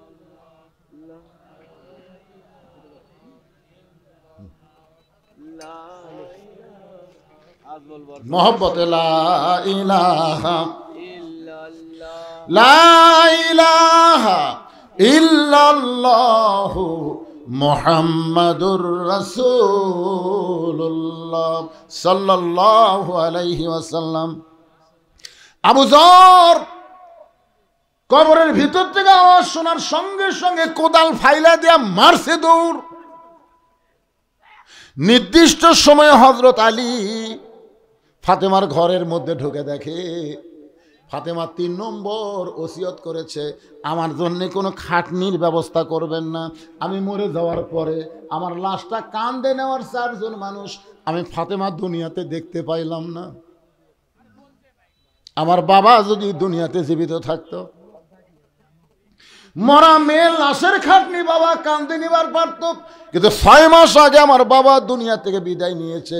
আমার হাসান হোসেন এত ছোট, যখন ফাতেমা দুনিয়া থেকে বিদায় নেয় তখন হাসানের বয়স হলো 5.5 বছর আর হোসেনের বয়স হলো 4 বছর। চিন্তা করে দেখেন কত ছোট। আমার 2টা সন্তান তো খাটনি কান্দে নিবার পারবে না, শুধু আপনি আমার দেহটা কান্দে করে নিয়ে ওই জান্নাতুল বাগির পূর্ব কোণায় সবুজ রঙের যে বাতি জ্বলবে ওই বাতি বরাবর আমাকে দাফন করবেন। হযরত আলী গভীর রাত্রে ফাতেমার লাশটা নেওয়ার জন্যে ঘরের মধ্যে ঢুইকা দেখে ফাতেমা নিজে নিজেই গোসল করেছে, নিজে নিজেই গোসল করেছে। মা খাদিজাতুল কুবরা বলে, আমি মা হয়ে আল্লাহর নাম নিয়ে শপথ করে বলতেছি, আমার ফাতেমা যখন জন্ম নেয় আমি মা হয়েও তার ইজ্জত দেখতে পারিনি। জন্ম নেওয়ার সঙ্গে সঙ্গে ফাতেমা এ জায়গায় 2টা হাত দিয়া এই দুনিয়াতে ভূমিষ্ঠ হয়েছে। মা খাদিজা বলেছে, আমার ফাতেমা যখন পেটে ছিল আমার পেটে বাচ্চা লড়াচড়া করে, কিন্তু বাচ্চার কোনো ওজন আমি বুঝতে পারি নাই। আমার ফাতেমা যখন দুনিয়াতে প্রসব হলো আমি খাদিজা বলতেছি আমি মা হইয়া প্রসব বেদনা বুঝতে পারি নাই। সেই ফাতেমা নিজে নিজেই কাপড়ের কাপড় পরেছে। শুধু চেহারা মোবারক আর দুইটা হাত বের করে রাখছে। এই দুইটা হাত বের করে রাখার কারণ হলো হাসানকে ডান পাশে ঘুমায় দিছে আর হোসেনকে বাম পাশে ঘুমায় দিছে। কারণ এই দুইটা বাচ্চা যদি চেতন থাকে তাহলে মাকে দাফন করার ব্যাপারে বাপকে ডিস্টার্ব করতে পারে। এই জন্য মা জননী দুইটা সন্তানকে ঘুমায় দিছে। হযরত আলী ঘরের মধ্যে ঢুইকা দেখে দুইটা সন্তান ঘুমায় গেছে আর ফাতেমা চিরতরে বিদায় নিয়েছে। কি করবে? দুইটা বাচ্চার মাঝখান থেকে ফাতেমাকে তুলে কাঁধে নিয়ে দরজায় গিয়ে বলতেছে, আল্লাহ, এ হাসান হোসেন ঘুম থেকে চেতন পাওয়ার পরে যদি আমাকে ধরে বলে, বাবা, যেই মা আমাদের মাঝখানে শুয়ে আমাদেরকে ঘুমায় দিল, সেই মা এখন কোথায় গেল? কি করবে? হযরত আলী কাঁধে করে নিয়ে রাতের অন্ধকারে দাফন করার নিয়তে জান্নাতুল বাকির পূর্ব কোণে আবু জর বলে চিৎকার দিলেন, কোথায় রে? সরে যা ফাতেমার কবর ছেড়ে। কিন্তু আমার আল্লাহ তাআলা আবু জরকে অনেক আগেই কবর থেকে খেদায় দিচ্ছে। হযরত আলী কবরের পাশে গিয়া দেখে কোদাল পড়ে আছে, আবু জর গিফারি কবরের কাছে নাই। নিজের কান থেকে ফাতেমাকে কবরের মধ্যে দাফন করে আল্লাহকে বলতেছে, আল্লাহ, তোমার পর্দা নিশি বান্দি ফাতেমা এই দুনিয়া থেকে পর্দার মধ্যে বিদায় নিল। আল্লাহ, আমি স্বামী হয়ে দোয়া করি, ফাতেমাকে তুমি কবুল করে নাও। কিন্তু আল্লাহ, আমার মনের মধ্যে বড় ভয়, ফাতেমাকে কবর দিয়ে আমি যখন বাড়ি যাব আমার দুইটা সন্তান চেতন পাবে। এরা চেতন পায় যদি বারবার মায়ের কথা বলে। এখন পর্যন্ত ওদের নানা কোন জায়গায় কোনো সাহাবী বলে নাই। আবু বকর বলেছে, হাসান হোসেন যতদিন নানা নানা বলে কানবে, খবরদার নবীর রওজা দেখায়া দিও না। এরা দুই ভাই যদি রওজার পাশে এসে নানা নানা বলে চিৎকার দেয়, আমি আবু বকর বলতেছি নবীর ঘুম ভেঙ্গে যাবে। রওজার মধ্যে কিন্তু আমাদের নবী মরে নাই। ইসলামের আলো জ্বালায়া দিয়া নবী ঘুমায়া আসেন সোনার মদিনায়। সবাই বলেন, ইসলামের পতাকা উড়ায়া দিয়া নবী শুইয়া আসেন সোনার মদিনায়। আল্লাহ, যদি আমার দুইটা সন্তান আমাকে বলে, আব্বা, আমাদের মাকে কোন জায়গায় কবর দিছে, কবরটা দেখা দাও। এখন হাসান হোসেন ফাতেমার কবর ধরে যদি কান্নাকাটি করে, তাহলে আশেপাশের লোক ফাতেমার কবর বুঝতে পারবে। তাহলে রাতের অন্ধকারে কবর দেওয়া লাভটা কি? এই কথা বলার সঙ্গে সঙ্গে হতারি তাকায় দেখে সামনে কয়েকটা পুরাতন কবর দেখা যায়। এইমাত্র ফাতেমার কবর দিছে, সেই নতুন কবর আর নাই। পুরাতন কবরের ভিড়ে নতুন কবর আর দেখা যায় না। গোটা জান্নাতুল বাকি হযরত আলী দৌড়ায় আর বলে, ফাতেমার কবর, এখনই কবর দিলাম, সেই কবরটা কোন জায়গায়? আল্লাহ বলে, আলী, আমার ফাতেমা হলো পর্দানিশী। আমি আল্লাহ জহুরা ডিগ্রি দিয়ে ফাতেমার কবরটাকেও কিয়ামত পর্যন্ত পর্দা করে দিয়েছি। আমার মায়েরা যারা পর্দার অন্তরালে, আপনাদের জায়গা হচ্ছে না মা, ভিড়া ভিড়ি করে আপনারা বসেছেন। আজকে ওয়াজটা সার্থক হবে যদি আপনারা আল্লাহর আইন পর্দা মেনে চলেন। পর্দার মধ্যে যদি থাকেন, আপনি যদি নামাজ কমও পড়েন, আল্লাহ আপনাকে মাফ করে দিবে। যদি রোজা কমও করেন, আল্লাহ মাফ করে দিবে। যদি স্বামীর খেদমত কমও করেন, তাও স্বামী আপনাকে ক্ষমা করবে। কিন্তু পর্দার ব্যাপারে কোনো ছাড় নাই। এই পর্দাটা পুরাপুরি আপনাদের করতে হবে। পুরুষের জন্য 1 নম্বর হলো নামাজ। পুরুষের জন্য 1 নম্বর কি? আর নারীদের জন্য 1 নম্বর নেক আমলের নাম কি? সবাই বলা লাগবে। এখন আমাকে বলতে যে, হুজুর, এত মুসল্লি, দোতলা করা লাগবে হুজুর, 1 তালা তার হচ্ছে না। আমি 3 বার শুকরিয়া আদায় করলাম, আলহামদুলিল্লাহ, আলহামদুলিল্লাহ, আলহামদুলিল্লাহ। এত মুসল্লি হয় হুজুর, 1 তালা হচ্ছে না। এই জন্য দোতলা করার জন্যে মসজিদ উন্নয়ন কল্পে মাহফিল করতেছি। আচ্ছা ঠিক আছে বাবা, ফজরের খবর কি? তোর হুজুর ফজরে 1 কাতারে হয় না। জোহরের খবর কি? কয় কাজ কামের দিন। আসে না। আসরের খবর কি? কয় বাজারত গেছে। মাগরিবের খবর কি? কয় বাজার করে এসে চিন্তা করতেছে জিনিসপত্রের যে দাম। এসার খবর কি? কয় ফজরও যা এসাও তাই। তো মসজিদের মধ্যে কয় কাতার আছে? কয় 9 কাতার হুজুর। তো এক কাতারের মুসল্লি হয় না, তাহলে দোতলা করবা কেন? তখন বলতেছে ওই যে জুমার দিনে সবার শেষে আসা আগে যায়, ওই শালাকের জন্য দোতলা করা লাগবে। ওরা কিন্তু মুসল্লি না, ওরা হলো শালা। আপনারা বলেন তো, জুমার দিনে সবার শেষে আসা আগে বার হয়ে যায় ওই মুসল্লি? আল্লাহ কয় তোর নামাজ আমার দরকার নাই রে, তুই হলো ফাওয়াইলুল মুসাল্লিন, তুই হলো শয়তানের বড় ভাই। যারা শুধু জুমার নামাজ পড়েন, 5 ওয়াক্ত পড়েন না, রহমানুর রহিম আল্লাহ হয়তো একসময় আপনাকে দয়া করে বলতে পারে, যারা শুধু জুমার নামাজ পড়েছ আমি আল্লাহ তাদের জান্নাত দিলাম, যাও।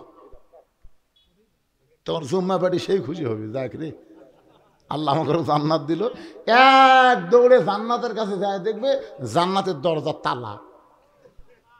তখন কয় আল্লাহ আপনি আমাকে জান্নাত দিলেন, তালা যে চাবি তোরকে কাছে আছে, খোঁজ। চাবি খুঁজে দেখে একটা আছে, তালার মধ্যে ঢোকে ঠিকই কিন্তু ঘোরে না। তেলতলা চাবি ঢুকিছে কিন্তু ঘোরে না। তোকে আল্লাহ চাবি তো ঢুকলো কিন্তু ঘরে না কেন? আল্লাহ বলতেছে পাগলা, তালার মধ্যে 5টা দাগ আছে, তোর চাবির মধ্যেও 5টা দাগ থাকা লাগবে, দাগে দাগে মিল হবি, কুট্টুস করে খুলে যাবি। তোকে আল্লাহ এটা কিসের দাগ? বলে এটা হলো 5 ওয়াক্ত নামাজের দাগ। তোর দাগ আছে কেন কান্দিস গে? জুম্মার নামাজ পড়ছু, 5 ওয়াক্ত পড়িসনি, জান্নাত দেখে ফেরত যা। জান্নাত দেখে যারা খালি জুম্মা মারতেছেন, 5 ওয়াক্ত ধরতেছেন না, তারা জান্নাত দেখতে পারবেন কিন্তু ভিতরে ঢুকতে পারবেন না। এখন আপনারা বলেন তো, কারা কারা খালি জুম্মা পড়বেন? হাত তোলেন। আর কারা কারা 5 ওয়াক্ত নামাজ আদায় করবেন? 2 হাত তুলে আল্লাহরে দেখান। লিল্লাহি লিল্লাহি তাকবীর। আপনারা বলেন তো, মসজিদের উন্নয়ন বলতে কি বুঝেন? মসজিদের উন্নয়ন মানে মসজিদ দোতলা টাইলস দিয়ে হাইফাই করা না। অনেক মসজিদ, আক্কেলপুরে একটা রাস্তার ধারে মসজিদ, আমি আসর নামাজ পড়বার যায় দেখি টাইলসের উপর ধুলে। এগুলো লোক কে রে ভাই মসজিদ এত ধুলে খেন, ধার দেও না? কয় হুজুর আজান দিয়ে একা মধ্যে কেউ আসে না, তো খামাকা ধার দিয়ে কি করবো? আপনি তাকে দেখেন আমার জায়গা পরিষ্কার, গামছার 2 বাড়ি মারি পরিষ্কার করে আল্লাহ বানা। চিন্তা করছেন? খালি মসজিদ বানালে হবে না। মসজিদ হাসিনাও কম বানায়নি, 560টা মডেল মসজিদ বানাচ্ছে। একদিন এক আওয়ামী লীগের নেতা বলে, হুজুর আপনারা কি হাসিনার ভালো কোনো গুণ চোখত পড়ে না? এতগুলো মসজিদ বানা দিল। আমি বলে 560টা না, 5 কোটিও যদি হাসিনা মসজিদ বানায়, আল্লাহ একটা সওয়াবও দিবে না। কারণ ক্ষমতার চেয়ারে বসে মসজিদ বানানো হবে না, নামাজ কায়েমের বিল পাস করা লাগবে। জোরে গান কথা ঠিক কিনা? উন্নয়ন মানে মুসল্লি কালেকশন। আজকে এই কালেকশন কিন্তু ঠিকই আছে, হয়নি? মাশাআল্লাহ, সবাই হাত তুলছেন, আলহামদুলিল্লাহ। এখন 3 নম্বর হলো তাওয়াসাউ বিল হক। হক কথা বলতে হবে, হক পথে চলতে হবে। হকের পথে চলতে গেলে নানা রকম বিপদ আপদ মুসিবত আস। জোরে কোন আল্লাহ কোরআনে বলেছেন, ওয়ালা নাবলুওয়ান্নাকুম বিশাইয়্যিম মিনাল খাউফি ওয়াল জুই ওয়া নাকসিম মিনাল আমওয়ালি ওয়াল আনফুসি ওয়াস সামারাতি ওয়া বাশশিরিস সাবিরিন। আপনারা বলেন তো, আমির হামজাকে যে 3 বছর জেলখানায় বন্দি করে রাখছিল, কি চুরি করার অপরাধে? কেবারে সবাই কন্যা খান। আচ্ছা, মামুনুল হককে যে জেলখানার মধ্যে বন্দি রাখছিল, এটা কি অপরাধে? আওয়ামী লীগের কিছু লোক বলে, হুজুর একটা মেয়ে মানুষরা খেলবার গেছিল। মামুনুল হক কিন্তু বলছে, আল্লাহর শপথ করে বলতেছি এটা আমার বিয়ে করা বউ। শোনেন না, আপনার ভিডিও দেখেননি? আল্লাহর শপথ করে বলতেছি এটা বিয়ে করা বউ। এক সাংবাদিক বলতেছে, তাহলে কাবিন? খালি জুতে থাকলে 2 গালো 4টে মারা দরকার। এই কাবিনের বউ কেউ একসাথে লিয়ে ঘোরায়? আপনারা কোন বউ আর কাবিন 2টা একসাথে লেখে ঘরে? অথচ শাকিব খান বিয়া ছাড়াই বাচ্চার জন্ম দিল। একটা শালা সাংবাদিক গেল না। আমাদের বগুড়ার অপু বিশ্বাস বাচ্চা নিয়ে হাজির, তার কিছুদিন পরে বুবলি বাচ্চা নিয়ে হাজির। এমন একটা লুচ্চা ওর কাছে যে মানুষ যায় তাকে মোটা করে দেয়। একটা সাংবাদিক এই শয়তানের কাছে গেল না যে তুই বিয়ে করলু কখন, বাচ্চা হলো কখন, তোর কাবিন কোন জায়গা।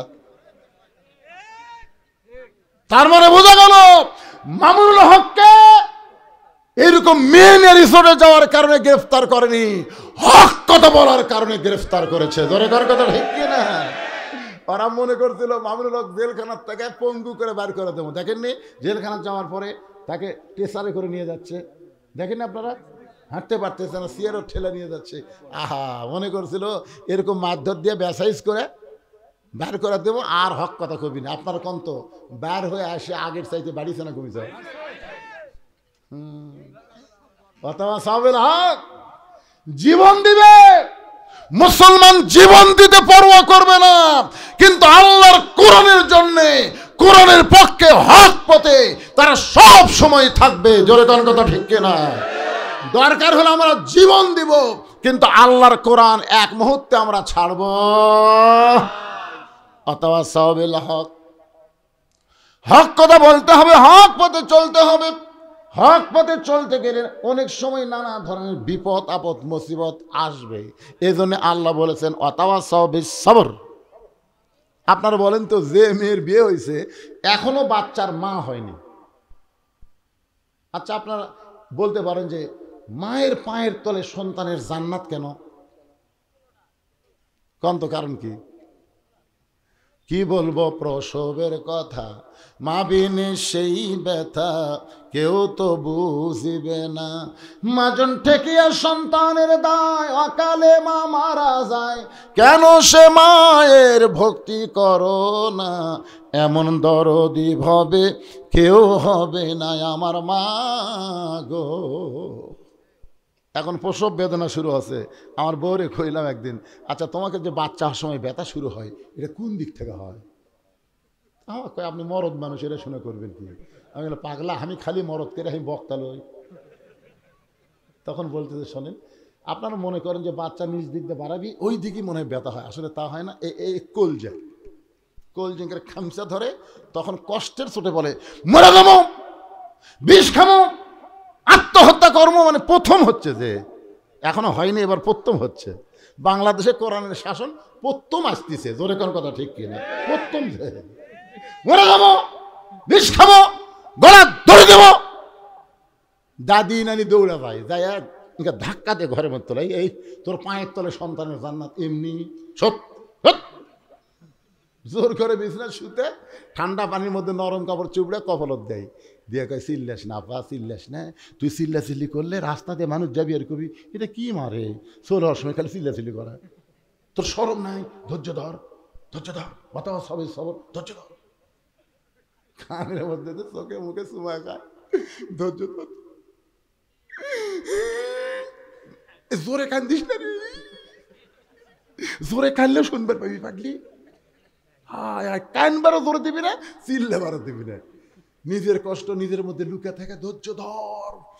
ই করতেছে, এদিকে ধাত্রী বাচ্চা টানা বের করতেছে, রক্ত ভাই, হায় হায়, আবু সাইদের রক্ত, মুগ্ধের রক্ত,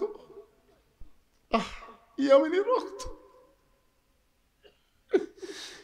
2000 ছাত্র জনতার রক্ত, 40,000 পঙ্গু করে রক্ত, এত রক্ত,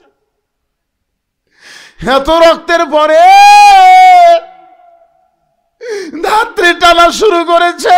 রক্ত থেকে ধাত্রীর দয়া হয় না।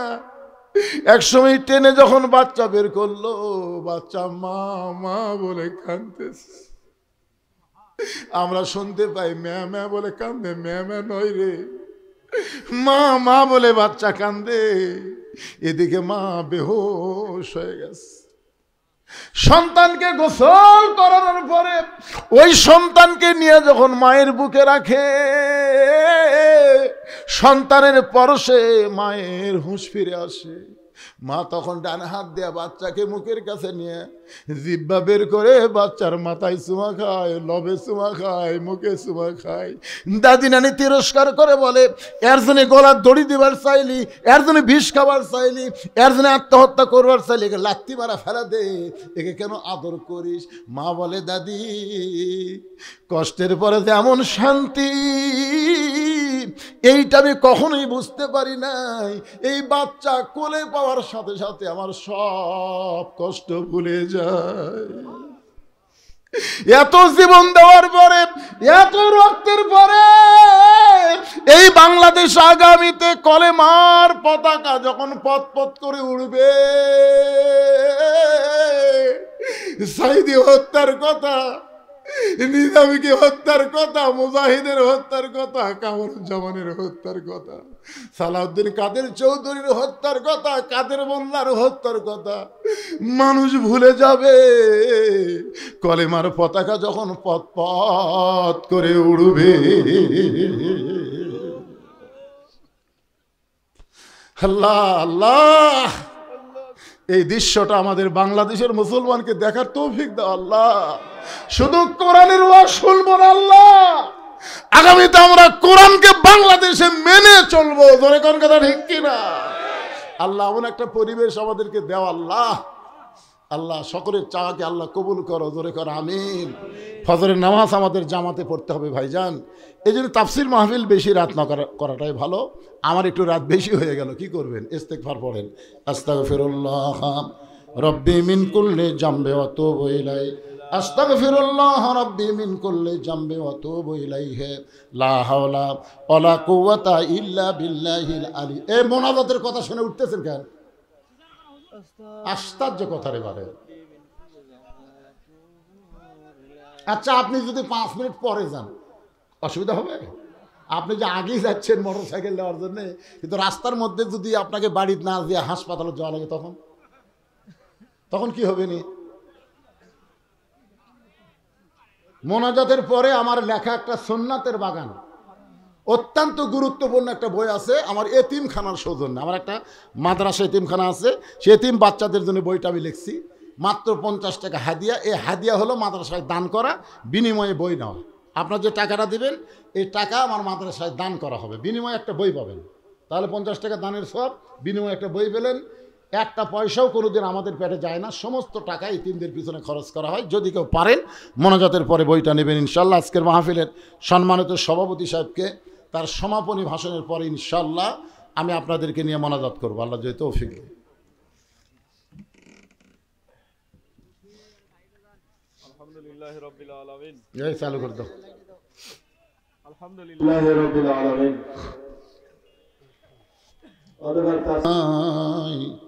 নবী পাকের রওজা মোবারকে আল্লাহ কবুল করে নিও।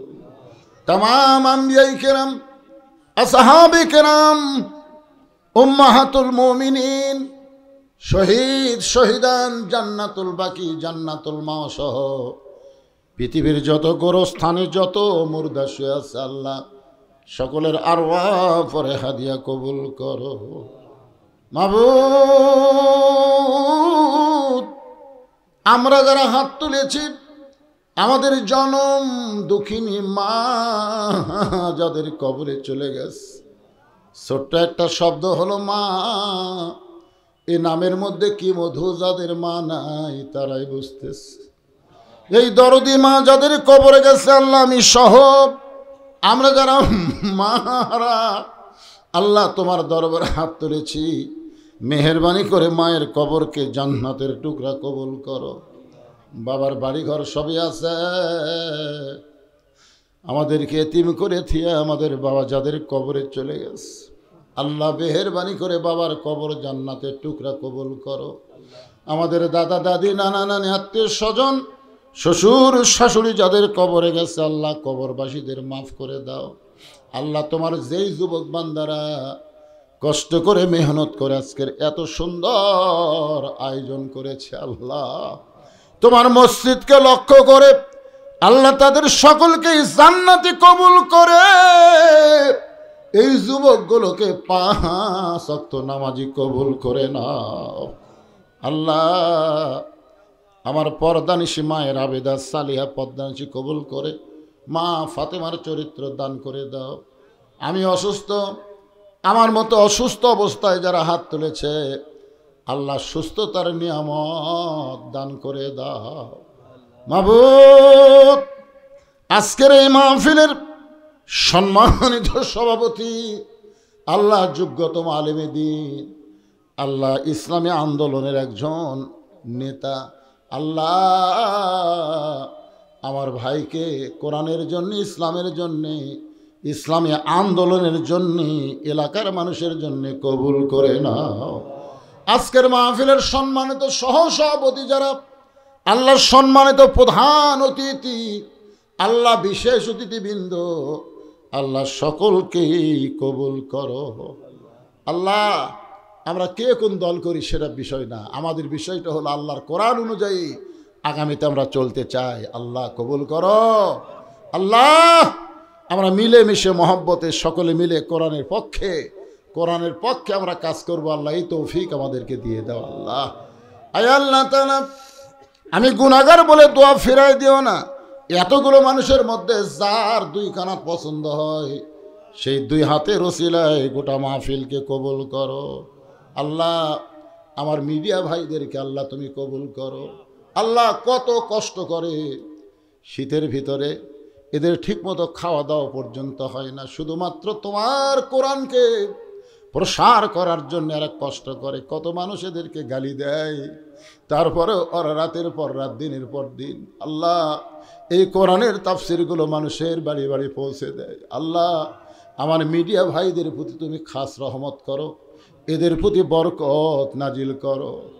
আয় আল্লাহ তাআলা, আমি গুনাহগার বলে দোয়া ফিরাই দিও না। গোটা বিশ্বের মুসলমানের মধ্যে ফিলিস্তিনের মুসলমান বড় কষ্টে আছে আল্লাহ, আবার ফিলিস্তিনের মুসলমানকে হেফাজত করে বাইতুল মুকাদ্দাস তাদেরকে ফিরে দাও।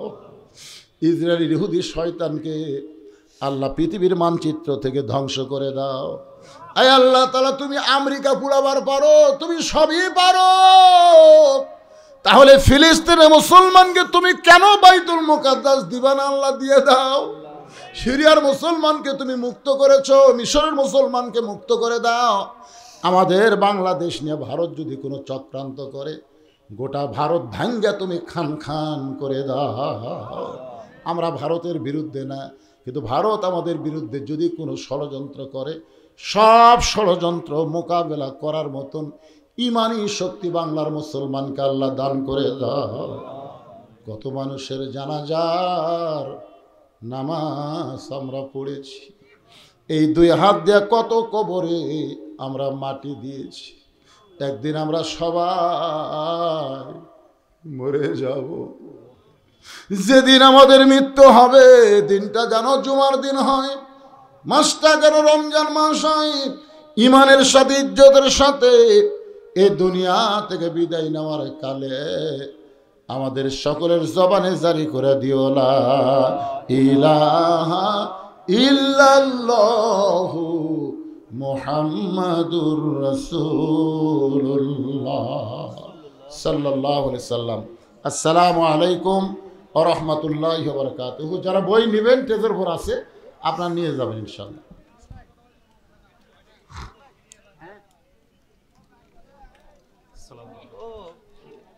কি যেন দেওয়া আছে, নিয়ে গেছে বলে।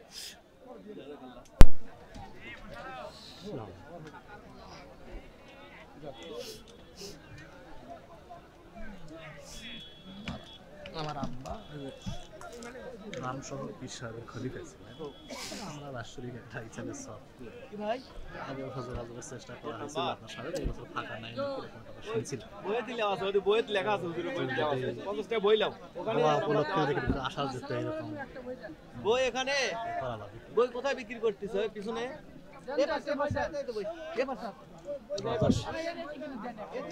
রজব মাসের 13 তারিখে ফেব্রুয়ারি মাসে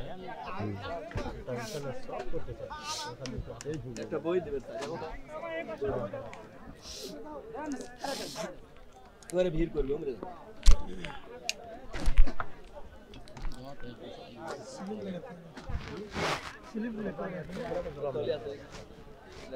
সামনে বসো।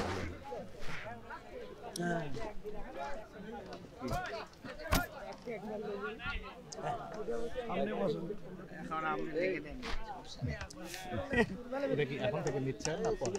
পরে রমজান মাস। সব গেলে উড়বে এখানে আসুক, এখানে আসুক, এখানে।